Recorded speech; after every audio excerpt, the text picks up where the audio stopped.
I call it the F.E.I model: feelings, evidence, and then the impact.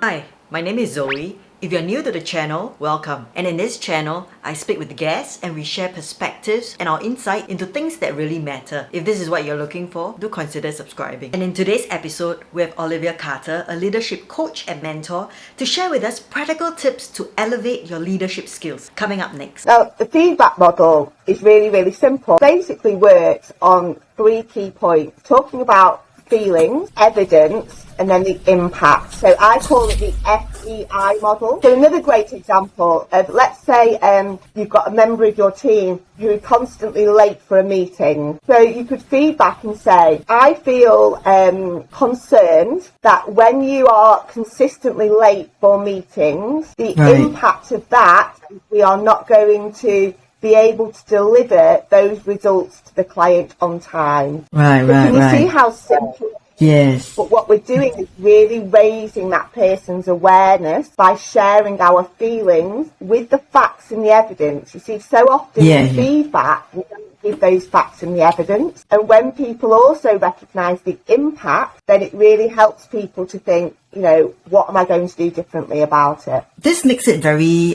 in a way, objective. Yeah, yes, because you're bringing in the impact. Very easy to use. And it's brilliant that you touched upon that, because giving feedback, it's a skill and it's a development. As adults, we're not usually given that tool. How do we give effective feedback? And it's about raising our awareness as well into how that feedback was received and learning and constantly adjusting. So we may need to give feedback slightly differently to different people. I think the key thing with feedback as well is the timing of feedback. So often, when I was in the corporate world, you know, you'd wait for your 6-monthly review and then they'd give all this feedback. Well, a review shouldn't be about feedback. A review should be about celebrating and moving forward.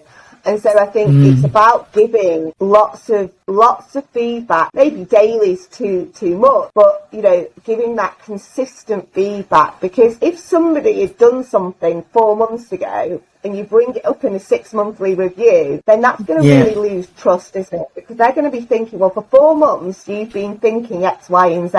So it's about really having that confidence and that courage to give that consistent feedback.